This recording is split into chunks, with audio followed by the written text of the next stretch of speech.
Earlier this year, we heard a presentation by radio host Mark Passio titled Free Energy from Suppression to Manifestation. Who was that influential to take Tesla out of schools? Mark is a member of the Nikola Tesla Club and runs the site whatonearthishappening.com. He joins us to talk about that presentation and other lectures he's given discussing natural law and the New Age deception. We also get a rare insight into how far the influence of the Satanic Church reaches into society and works very hard to manipulate human perception. How effective is human perception being managed? You merely need to take a look around you at how virtually no significant change occurs to the type of primary energy source that drives personal vehicles. Nearly everyone is willing to put a cancer-causing microwave transmitting device to their heads. And a massive global weather control operation continues in plain sight as aircraft release chemicals into the atmosphere, an operation clearly discernible from regular commercial air traffic. Mark, welcome to the show. Geoff, thank you so much for having me on your show today. Well, in your presentations, you've been defining and discussing what's called natural law. And why is that important to know about in the context of your work? Well, I think it's really the most important information and the most hidden information when it comes to what humanity really needs to understand. And that's because natural law is the body of laws that ultimately governs the consequences of human behavior. And many people will hear that and think that there is no such thing, that just doesn't exist. You know, they think that there's laws that govern everything, all matter. There's laws that govern the motions of the galaxies and the solar systems and the planets, and down to the interaction of subatomic particles. But the one thing that is magically exempt from law in the universe is human behavior, that we could do whatever we want without consequence. And it simply is not true. There are governing dynamics of human consciousness and human behavioral choice. And that's what I mean when I talk about the term natural law. I define and give the working definition of natural law as universal, meaning omnipresent everywhere within creation, within the whole extant universe. Universal, non-man-made, meaning not made or caused by humankind in any way, okay, made by nature itself, inherent to nature.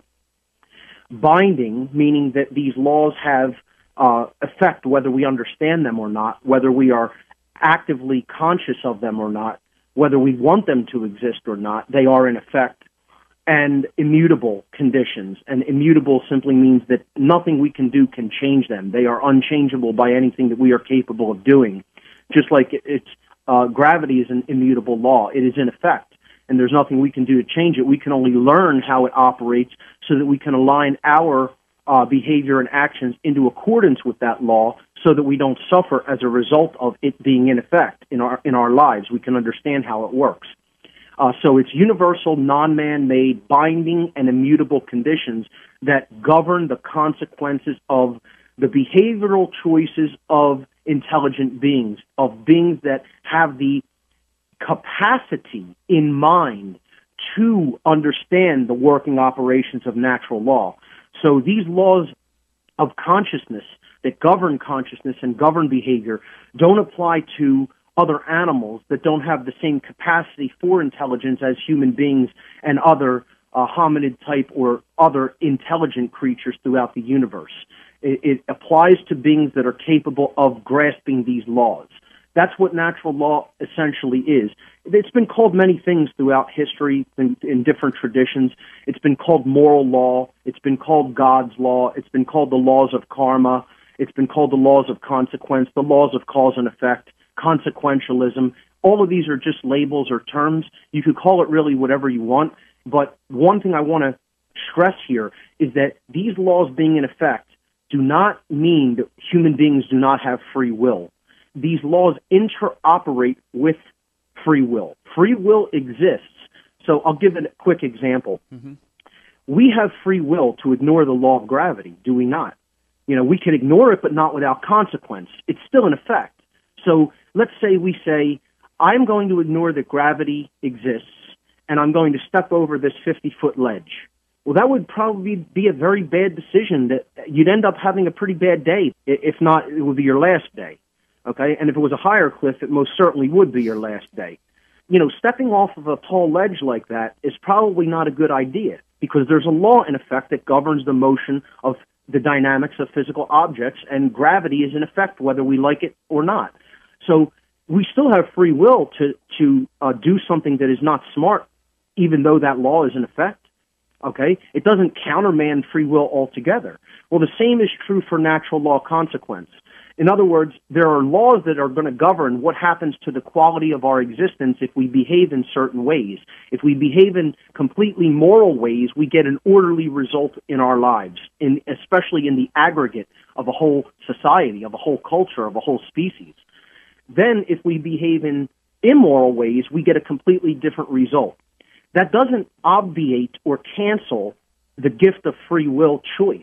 We have a choice whether we will act in harmony with these laws or whether we will act in opposition to those laws. If we act in harmony with those laws, as a result of understanding them, we will receive an orderly consequence, an orderly result, which is called freedom, and everything that we consider is good: freedom, prosperity, peace, harmony, etc.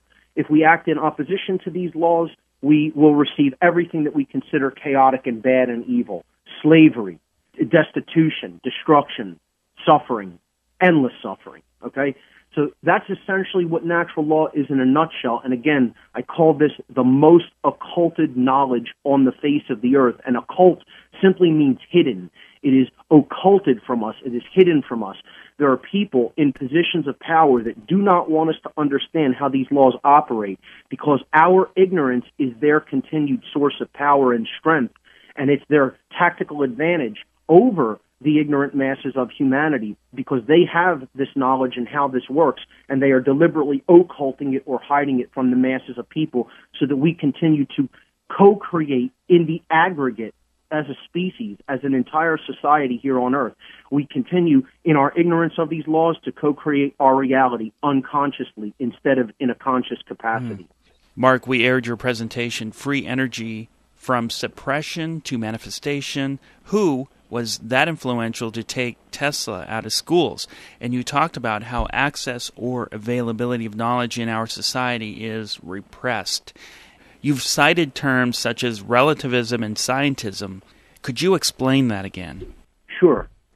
Well, what I essentially did in that lecture to begin it was I outlined a process that is a methodology for truth discovery. It's actually an ancient process. It's known as the trivium. And I broke it down in, the trivium is generally considered a threefold process. I added a fourth, which is a manifested result that you get as a result of your application of the trivium method or your failure to apply it. And I could go over that again. I could also briefly explain what I mean by relativism, specifically moral relativism. So, of course, there's things that are relative to each other. What I'm talking about here in moral relativism is the notion that there is no such thing as the difference between right and wrong in any objective way, that it's all just subjective, and we get to make up what's right and wrong and what's good or bad and what's moral or immoral. That's an ideology known as moral relativism. And what moral relativism invariably leads to is an immoral society, because there is no objective standard when it comes to judging the difference between right and wrong behaviors. And there is an objective standard for that. It's whether the behavior causes harm to another being or not that makes it wrong or makes it right if it does not cause harm to another being. It's a very simple definition that most people couldn't even give you the definition of what a right or a wrong is, sadly. That's why we're losing our rights and going into deeper and deeper bondage as a society, is because many people have taken on this ideology of moral relativism. A big part of that is the worship of scientism as a religion. I don't call modern science anymore. I call it scientism, because we don't have real science in our culture. We have what I refer to as scientism, a religion, a dogmatic religion that is government-funded. And I call the practitioners the priest class of the scientism religion, which is a purely left-brained and incomplete. It's not an intelligence-based system of knowledge. It's a purely left brain intellectual system, which lacks the right brain intuitive and creative capacities to a great extent. And as a result, it's not really based in true intelligence, and it's most certainly not seeking truth.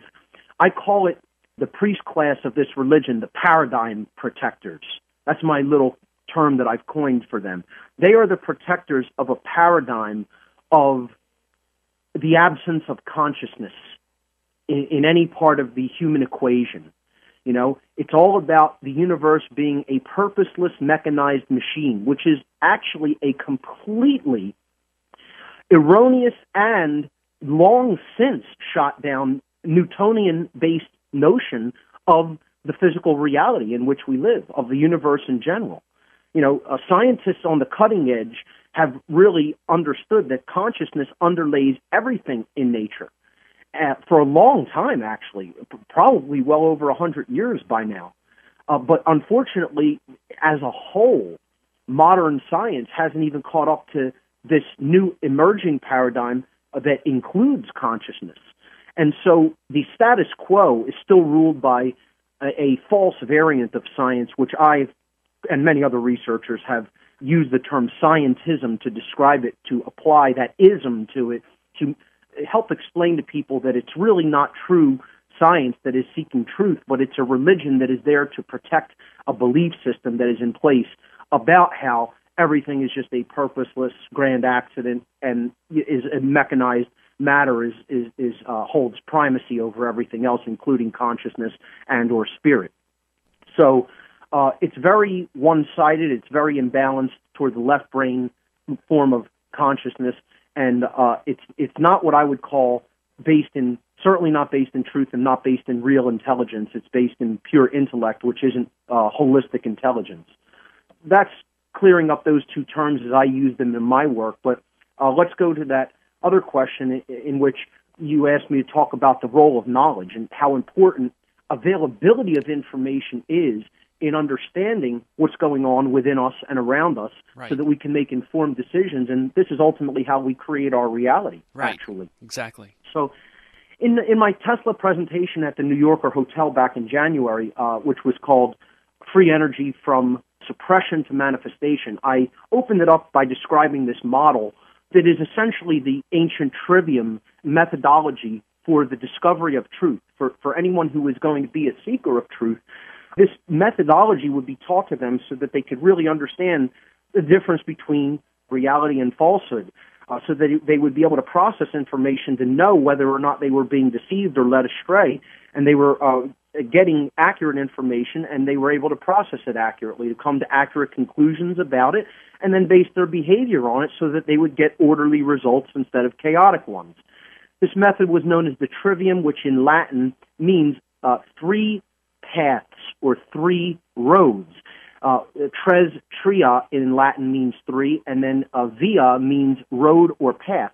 Now, via also can mean a way, which is what a road is. It's a way to get from one place to another, from here to there. It can take on the connotation of meaning a method or a manner by which you arrive at a certain way of doing things. So it's a methodology as well. So the trivium was the three methods, or the threefold methodology for truth discovery. The trivium's been given different names, different handles, I guess you could say. The three processes were known in many different ways.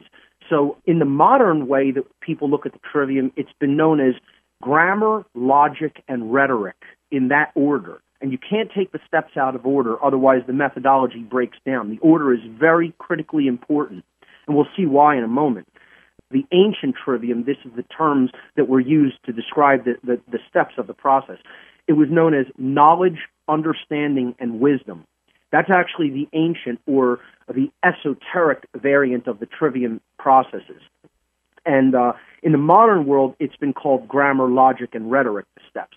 Now, there's a third way that people who are in a more computer-oriented or modern technological system like to refer to the trivium method, and that's simply as input, processing, and output. And I tend to really like that model, actually. I like the ancient model, which is what I the ancient terminologies are what I used in my presentation, but I kind of like the computer allegory way of looking at it. We could talk about that as I describe the steps. It's all basically describing the same thing, no matter how you label each step. The knowledge step is the foundation. You start with available information throughout society, okay, wherever knowledge and information can possibly be found. So available information, you could say, isn't knowledge itself, it's potential knowledge. You're going to have to do something with it to arrive at knowledge. So really, available information is what we're talking about here, which constitutes potential knowledge, and that information can be gathered and brought together, it can be aggregated, and then it can be processed by running it through certain filtration systems to weed out inconsistencies, to filter out inconsistencies, and then it can be understood. We can come to an accurate understanding of what that available information means, and then we can act upon it as individuals and as whole societies. So that's really the first step, is the gathering or the aggregation of available information so that we know we have all the pieces. That's why it's been called grammar, okay? You know, grammar of a language are the pieces, the individual building blocks that are going to form the context of a language so that we can communicate ideas. Same thing could be said here for this step of knowledge or availability of information. We're going to aggregate that, bring it all together so that we have as much information as possible that we could start processing, and then we're going to make our decisions on about how we're going to act. So that's the most important step in this process, is gathering the grammar, the building blocks. It's the input in a computer system. If you don't input a good file format, a good operating system, and good software, and then input data that is accurate, that you're going to perform your calculations on, or your transforms on, or your processing on, if you don't have that data there, good luck doing anything beneficial with that computer system. So the input stage is all important, and that's the foundation of the trivium methodology. And of course, we'll see as we go forward with this, that's where the controllers attack.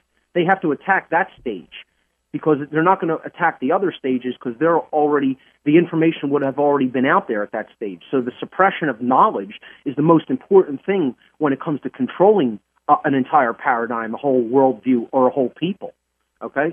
So the next step of the trivium method is understanding. This is the logic stage in the modern terminology. Or in the computer terminology, it would be the processing stage. So how I describe this level, or this stage of this three-step process, is these are our decision-making processes. It's where we're processing the information that we've taken in to come to a conclusion about what are we going to do with this knowledge, in the sense of how are we going to act upon it. It's not taking the action yet, but it's the decision-making processes that go on within the human mind that lead eventually to action in the world. So, of course, these processes are mental processes. They take place in the mind, and they are chosen and worked with by each individual in a society. And it can be different for each individual, because it's always going to be the decision-making processes that go on in our mental capacities are always going to be determined by each individual's taking in of available information.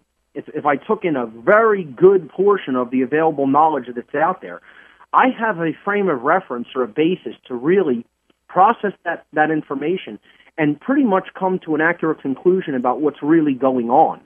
If I apply this understanding method, this processing method, this filtration method to eliminate logical inconsistencies, if I apply it properly, then I'm going to probably come to accuracy, to actual knowledge, to understanding, okay?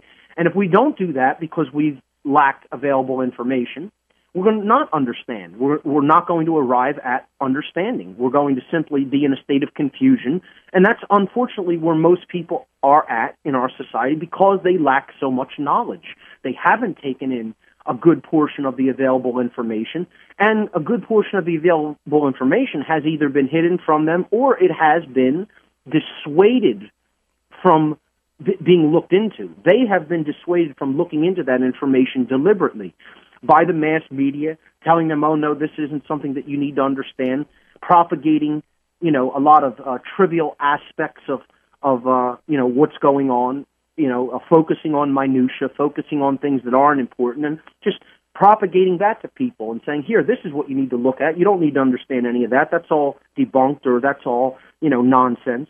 And when people fall into that trap of listening to people with no wisdom telling them that certain knowledge is important and other knowledge isn't important, well, they're going to actually themselves limit, not because the information is off limits to them and it's actually not available, but they are themselves going to willfully choose to limit what knowledge they come into contact with. Regarding focusing on the minutia and ignoring the reality around us, through media outlets, a good example of that is the geoengineering and aerosol operations that are basically in plain sight. And we talk about that a lot on this show, right? Just to keep it in discussion. And even some of the amazing people in the progressive world and the media, unfortunately, still think it's a hoax or they don't think it's real. And it's quite shocking in the context of how human beings are processing information, whether it's willful, deliberate, or there's something else going on within the mind, in mind control. It's absolutely a state of psychological denial known as cognitive dissonance. And this is going on within the so-called truth movement, the so-called freedom movement, the alternative media. So many people want to ignore that such psychopathic individuals can be in control of a society, that they will be spraying chemicals on their own populations for reasons that they believe are necessary, that are actually doing harm to the population and the environment. And people are in denial that could be taking place. And they're making a critical error in judgment. When it comes to, we could even talk about this in relation to the trivia method, their decision-making processes don't have enough information about how psychopathy works.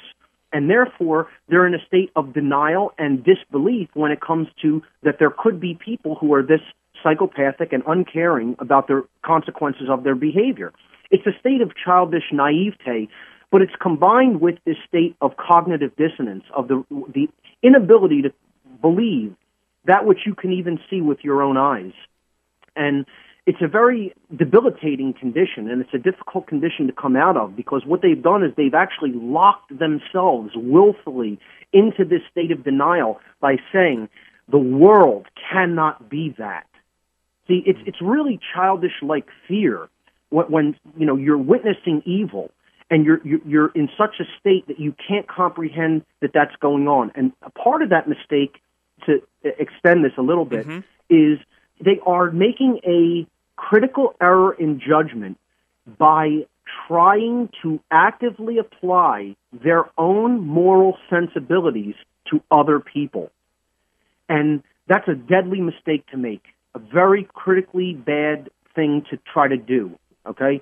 You don't want to try to say, because I would never act that way, that no one else would ever act that way, okay? And therefore, that leads to them to believe there couldn't possibly be anybody in control, in a position of power, to make a decision like this and get this action carried out, such that they have a lack of morality, because I wouldn't do that. So many people, you tell them that evil things are going on in the world, and they'll say, well, that can't be true. They wouldn't do that. And what's really going on in the mental process there is a complete logical fallacy. Because what they're really saying to themselves is, because I wouldn't do that, no one else would. And that's a logical fallacy. Not everybody has your same moral and ethical sensibilities. Certainly psychopaths do not. A lot of them lack the knowledge of what psychopathy really is and how many psychopaths are out there in our society. And they're in denial of that too. People will deny that psychopathy even exists in our society or at all. We've discussed that on this show a lot as well, and something that you also talk about in your New Age deception presentations, which are fantastic. I'd like to dig into that if we have some time. It certainly fits into the first deception, ignore the negative. And that connects to something we also talked about on the show, is the psychological theory of Carl Jung's The Human Shadow. And we dug into that with a number of guests. Brilliant material by Jung there. And people have to understand, if we don't deal with that shadow, if we don't acknowledge its existence, and then work with that shadow material, it eats us. It tears us apart.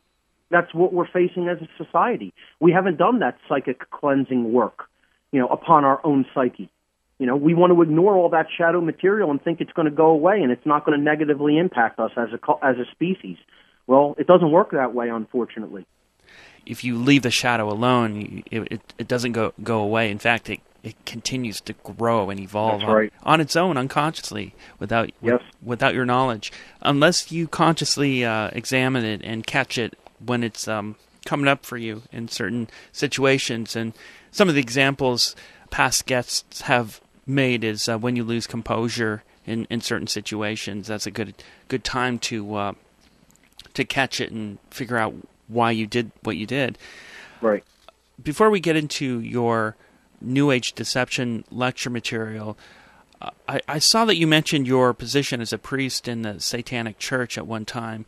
Can you talk about that, why you left, and what you gained from that in terms of understanding those who are within that religion, the Satanic Church, what they're doing, and how they're manipulating various aspects of humanity? Sure. In my youth, I was born into a standard traditional Roman Catholic family in South Philadelphia, and my family was the type of people who just accepted the status quo at face value and never really asked any deep questions. The question why was unheard of generally in my family. And not that they were bad and moral people, but they were just not really deep thinkers. They're just go along to get along types, generalizing. I was born into that indoctrination and programming, as are most people, let's face it. I mean, it's a rare thing when somebody is not born into something like that, that has conscious parents, and they are very, very gifted to be born to conscious parents and a conscious family. But it's a very few and far between scenario. So, of course, being born into this religious indoctrination, I accepted without a lot of questioning what I was being taught by my parents, my teachers, etc., sent to Catholic school.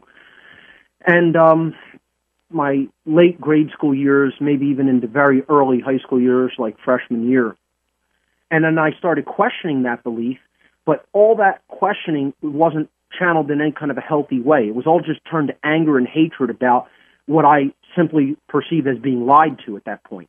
Not consciously. I knew these people didn't understand what it really was about either, but I still lacked an important framework. That framework, by the way, was astrotheology. Because once you understand astrotheology and you understand the origins of religion, and then you understand what religion is being used to do in society, that knowledge is empowering, and it helps you to break that paradigm. And you could do it in a productive and channeled way instead of in a scattered and completely imbalanced way like I broke the indoctrination, but I went from one form of indoctrination to another form of deception as a result of how I broke it without knowledge.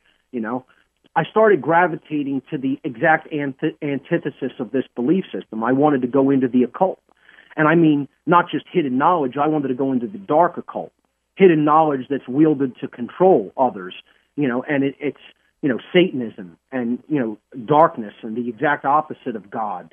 I was looking for that, and I found it in a big way. It wasn't difficult to find. They're out there.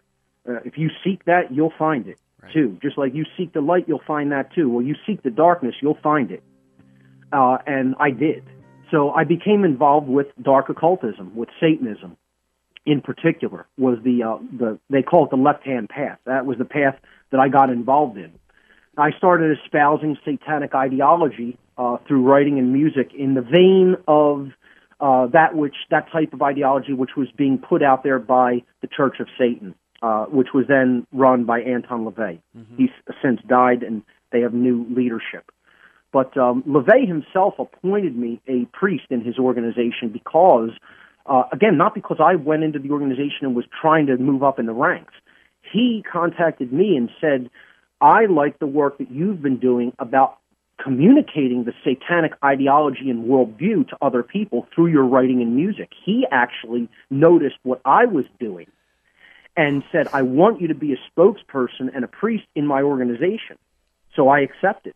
Mm-hmm. I said, yes, I want to become further involved. And he wanted me to start what's called a grotto. It's the equivalent in Satanism of a coven, mm-hmm. where you are, beginning a organization in your area that espouses this system and pulls other people into the fold.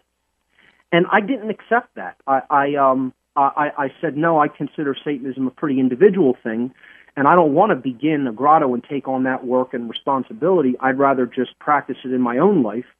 And I said, what I will do is I'll attend some in this area if you have any contacts.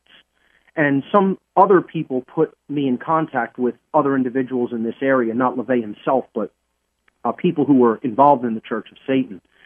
And these other grottos were not just Church of Satan grottos. They were Satanists of every type. So there's many different subtypes, groupings, you could say, slight variations on the left-hand path. There were people involved in organizations like the Temple of Set and, just organizations that really didn't have a name, that were just family bloodline dark occultists that didn't identify with one particular group or another. Mm-hmm. They were just dark occultists who were participating in a network of dark occultism that ran throughout society. Satanism to me was a personal thing when I started getting involved in it.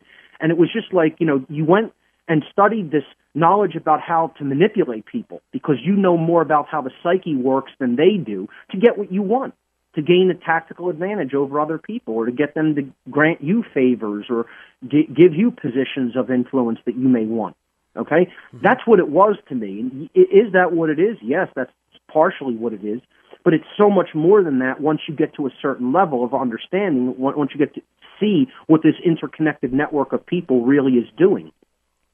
And when I started attending these grottos and seeing who was involved in these organizations, I became aware that I had become involved at a low level with a very organized syndicate that wasn't working, just to work with hidden knowledge about the psyche, to just increase their own individual members' power. They were working together.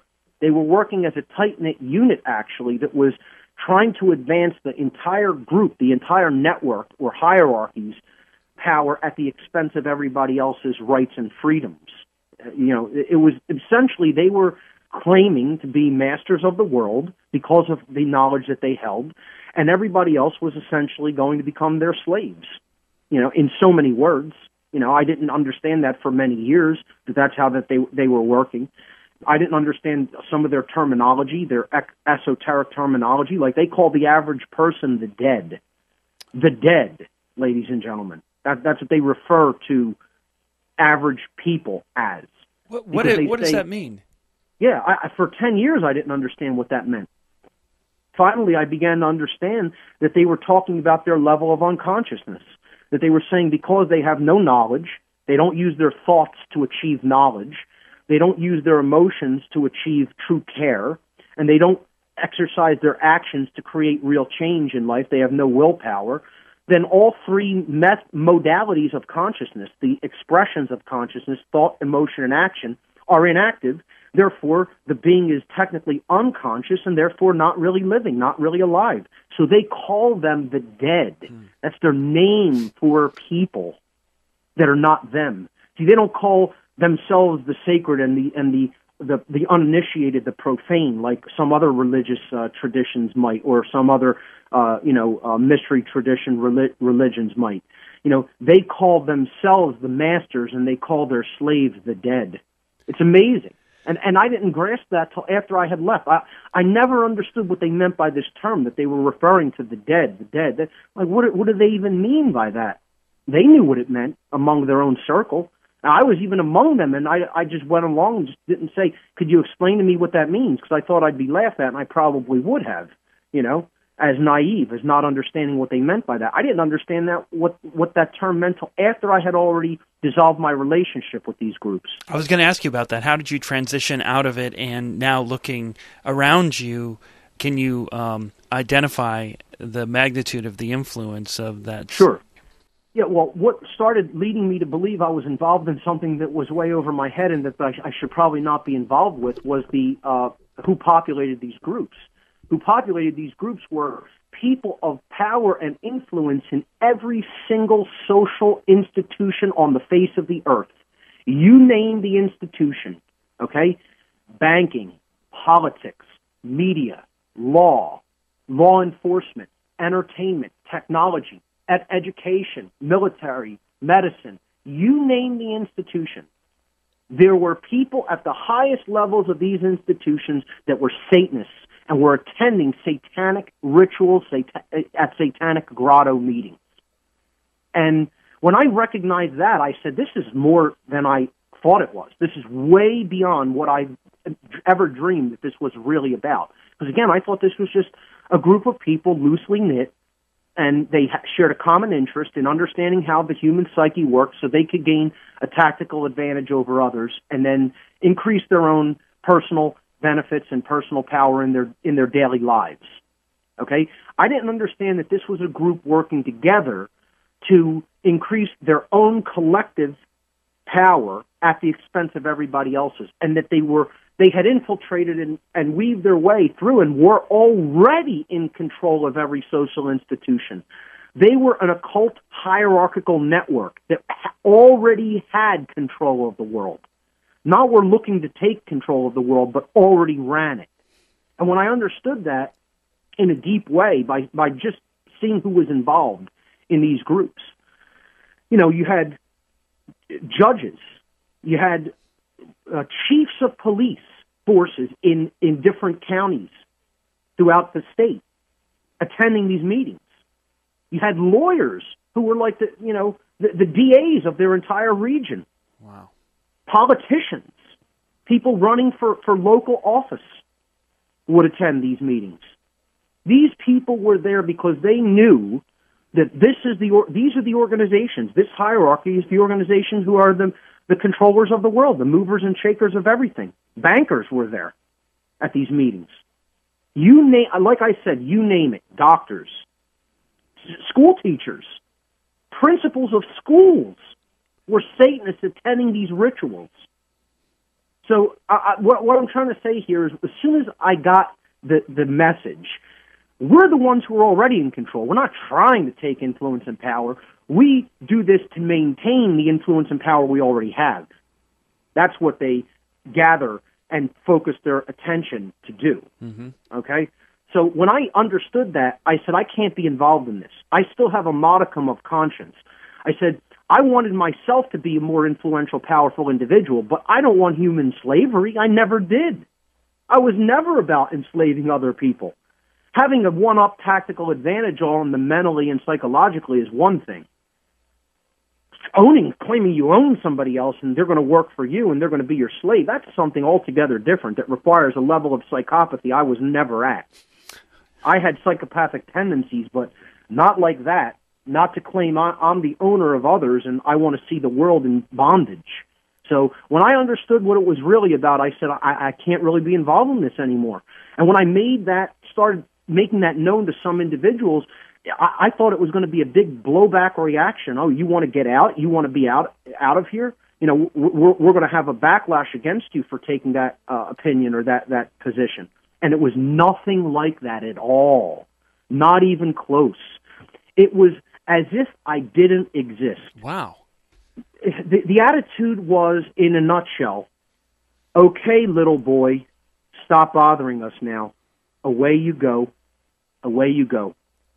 And do your worst. Do your worst to try to explain what you've seen here.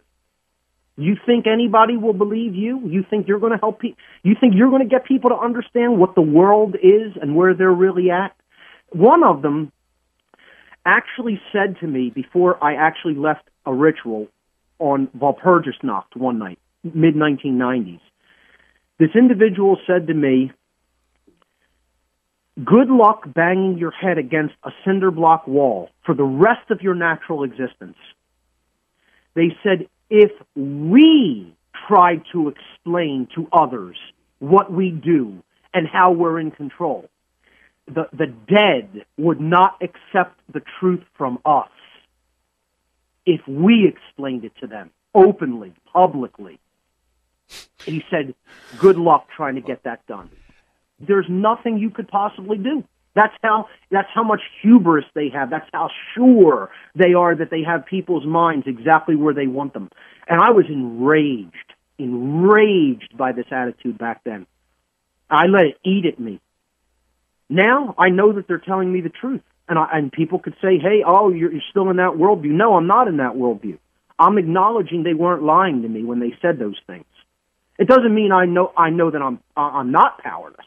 I am not powerless to affect change, but not in the numbers by myself that, would be required to create real change. Other people would have to expose this. Other people would have to talk about this. Other people would have to start talking about natural law, communicate the truth to other people. It's happening slowly, but when they said, you'll be banging your head against a cinder block wall trying to change reality by telling people this, they weren't outright lying to me.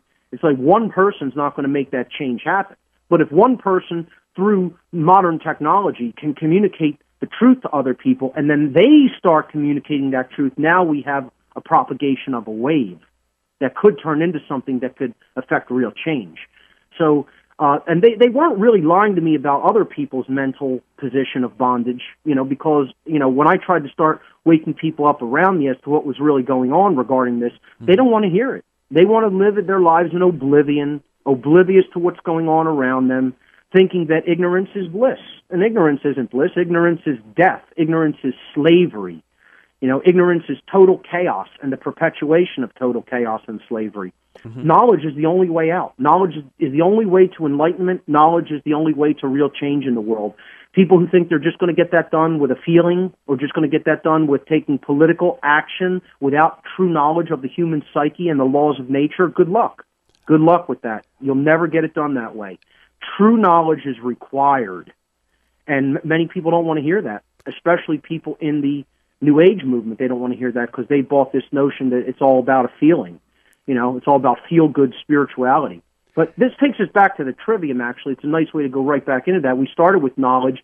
You understand that, and then you use that knowledge to filter it.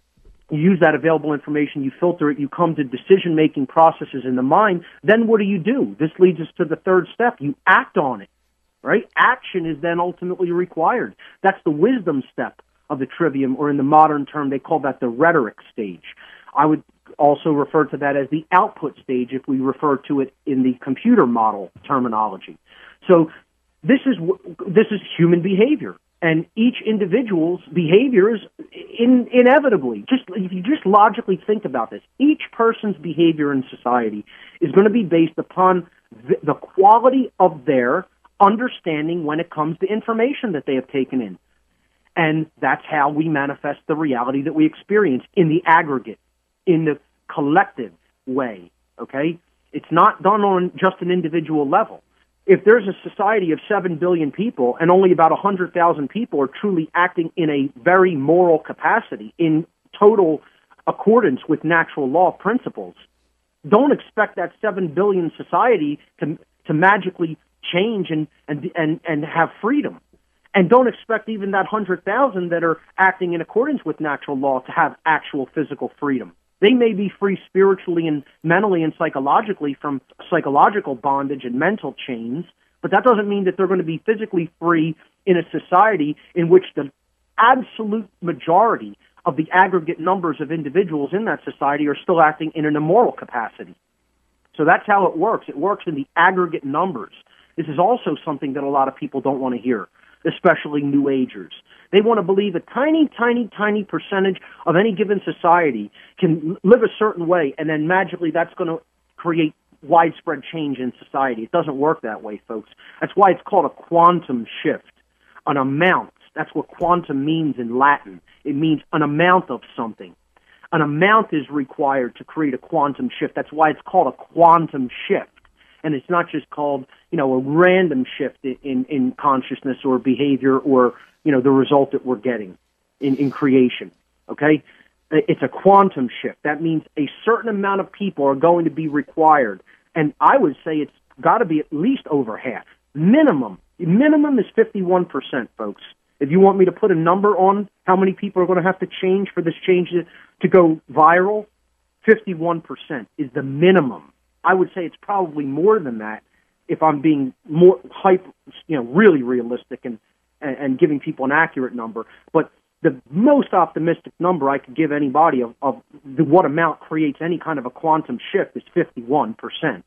And we aren't even at 1% of people who understand natural law. We're not. I would say the amount of people who probably understand natural law, if I was being generous, is 1/100th of 1%. And like I said, I'm probably so over-exaggerating that number that it's probably so over-optimistic that I'm probably kidding myself. I would say if 1/100th of 1% understands natural law to any deep degree, that would be an optimistic number where we're at right now in society, if I just had to place a random number on it. Mark, I really admire your work and the way that you've outlined and organized it. And I want to mention that this information could be very useful for some of the listeners. I appreciate that. When I look at it, I know this takes a lot of work and dedication. So the New Age religion has come up in this interview, and that's an area that you've also researched. Could you start to summarize the New Age Deception lecture you've been presenting in various cities around the country? Absolutely. I've given a presentation now a few times called New Age Bullshit and the Suppression of the Sacred Masculine. And I apologize if that language isn't allowed on the AM and FM affiliates.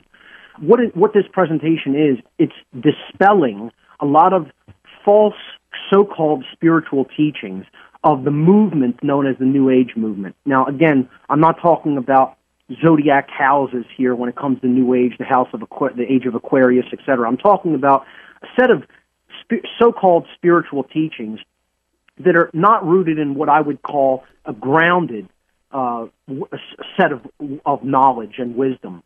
It's feel-good pseudo-spirituality, and it's being propagated by many, many, many teachers out there. And this knowledge, so-called, this quote-unquote knowledge, is actually being fed to a lot of these teachers by the dark elements of occultism that is out there, because they don't want people to understand real spirituality. They want them to have this pseudo-spiritual, feel-good variant of, quote, spirituality, so that they can't actually make any real change happen in the world.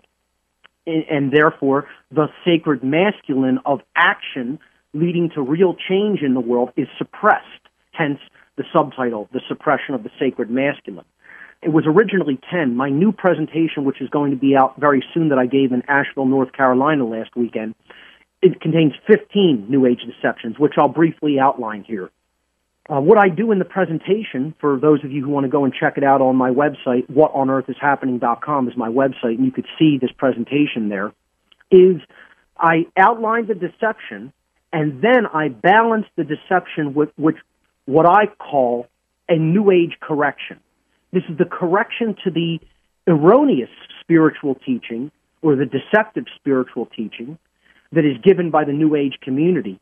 And then I talk about the real intended meaning, or the real spiritual message that needs to be understood regarding that concept that they are teaching in a distorted sense. So here are the deceptions in a very brief outline. The first is ignore the negative. If it's negative, I don't want to see it, hear it, talk about it, certainly not discuss it with other people, because then I'm bringing people down, when in fact ignoring the negative is what creates further ignorance and chaotic outcomes in society if we just ignore reality. Like I like to say, you can ignore reality, but not without consequence.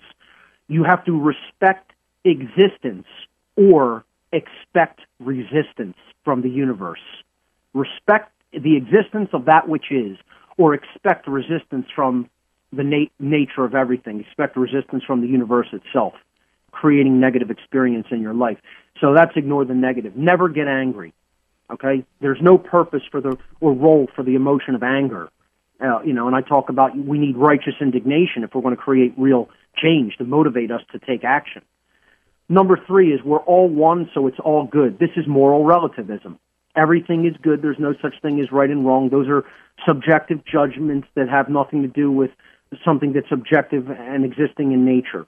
Well, there is objective right and wrong. And the reason that we're living in a prison societally is because people don't understand the law of freedom, that as moral behavior in the aggregate of a society increases, freedom for that society increases, and as immoral behavior increases, slavery increases. So morality and freedom are directly proportional to each other. New Age deception number 4 is you can never really know. This is called solipsism. To obtain actual knowledge of anything is not really possible. It's all just subjective and it's all just opinion, and everybody's viewpoint is equally as valid. The notion that someone else's totally uneducated opinion, totally uninformed opinion, is as good as someone else's multiple decades of research and knowledge. Okay? So that's solipsism. 5, it's all an illusion. Nothing's real, so nothing matters. Well, at some deep level of non-differentiation, down at the quantum level, yeah, everything is one. I get that. But that doesn't mean that nothing matters. The experience here is why spirit incarnates in the physical domain. This is a construct for learning and experience of the essence of who we are. So that's New Age Deception 5. New Age Deception 6, evil is necessary. So many New Agers believe this nonsense. This is a misapplication of the understanding of polarity, that polarity is one thing expressing itself in different scales of differentiation. And that doesn't mean you go into one polarity and one form of polarity and stay there, which is what evil is. Okay? It's a misunderstanding of the laws of karma, like people are somehow being punished for what they did and we shouldn't step in and stop evil when it's happening. You know, like you see the injustices in the Hindu caste system and they say, oh, it's all karma from past lives. This is all nonsense. And it's a misunderstanding of free will. It's a dismissal of free will. Evil is not something that has to happen. It's a choice. It's a behavioral choice. Number 7, accept everything and never resist. And that's what it's all ultimately about. The whole New Age movement's a religion to get people to stand down and not take real action in the world, not use their masculine energy to make things change. New Age deception number 8 is the watered-down version of the laws of attraction. Again, natural law is the real law of attraction and how to apply it in your life. This watered-down version, the secret as it's propagated by the New Age movement, I want to get what's mine. I want to have the better job, the better clothes, the better house, etc. It's all very ego-oriented, service to self-oriented, whereas the real law of attraction is not only service to others-oriented, it's service to truth-oriented. So the real secret is natural law, and understanding that helps you to come into contact with the real laws of attraction. Number 9, no one is ever to blame. Blame does not exist. Yeah, and what this really teaches people is that responsibility doesn't really exist, and there's no such thing as moral culpability. People who are actually responsible for harm that was done to others. And we have to understand moral culpability in a very straightforward and streetwise way. The person who took the action is ultimately morally responsible for the harm that was caused by that action. So there is such a thing as blame. There is such a thing as culpability. It exists. I'm not saying to just dwell in that and let that eat you up, but certain people are to blame for harmful actions that they take. Common sense. Number 10, the false notion of forgiveness. To just keep excusing people endlessly for wrongs that they do. That's not real forgiveness. Real forgiveness is a two-way street that involves an apology, first and foremost on the part of the wrongdoer to the one that they wronged, and to claim that they're not going to do that action again. They're going to desist in that harmful action. Then you can forgive them. That's real forgiveness. Somebody has to offer something first, an apology, and then you're forgiving them. You're saying, I accept your word that you're not going to do this anymore, and therefore, we're okay. We're even. I don't have to take any action against you. I'll give you another chance to act right. That's 10. 11, chaos should be feared. No, chaos is actually a teacher. Making mistakes is one of the best ways that we learn. Number 12, truth doesn't need to be defended. You hear this constantly in the New Age circles. Yes, truth does need to be defended because it's constantly under attack by lies, mind control, disinformation, etc. Of course, we need to speak the truth at all times and places because truth is constantly under attack in the modern world. 13, enlightenment's only about changing yourself and feeling good all the time. This is that notion of the New Age religion as feel-good spirituality. If you're enlightened, you should never feel bad. You should always feel good. It should always be making you uplifted like you've just done some kind of great drug. No, that's not what enlightenment is. As a matter of fact, enlightenment can be very, very, very uncomfortable, especially when most other people are still dwelling in total darkness. You have to use that discomfort to motivate yourself to educate other people, because that's what the real great work is the education of others. And most people don't want to do that work. They look at that and say, oh, my God, that's what you're telling me because I have this knowledge? That's now my responsibility? Yeah, that is. When you have knowledge, your responsibility is to educate your fellow man. And most people don't want to hear that either. Number 14, love is all you need. No, knowledge you need. You need courage. You need willpower to act properly, in the world, to take right action. So there's other things you need other than love. Love is not everything. Care is very important, and it is the ultimate generator of our experience, what we care enough about to then take action upon. Don't get me wrong. Love is the expansive force of consciousness, and it is absolutely required, but it's not all that's required. And this is another subtle deception that you hear constantly propagated by the New Age. And then finally, number 15, I had a little bit of fun with this, making some jokes about all the different variants of saviors that are going to come to rescue us. New Age deception 15 is that a savior is coming any day now. So I went into like all the different saviors that are prophesied to come and save humanity from its own ignorance in my last presentation on this topic. Listed all these saviors and said, they're just tripping over each other to come and rescue us from ourselves. We have to do it. We have to do that work, ladies and gentlemen. It's not going to be done for us externally. When you look for that, you're just externalizing your power to some mythical entity, deity, or force that isn't interested in propping you up and being responsible for your spiritual uplift. So that's the New Age deceptions in a nutshell, and that's a little addendum to the interview that we did here today. Absolutely. Mark Passio, radio host, independent researcher, and director of the site whatonearthishappening.com. Thank you very much for being on the show. Geoff, thank you so much for providing the opportunity.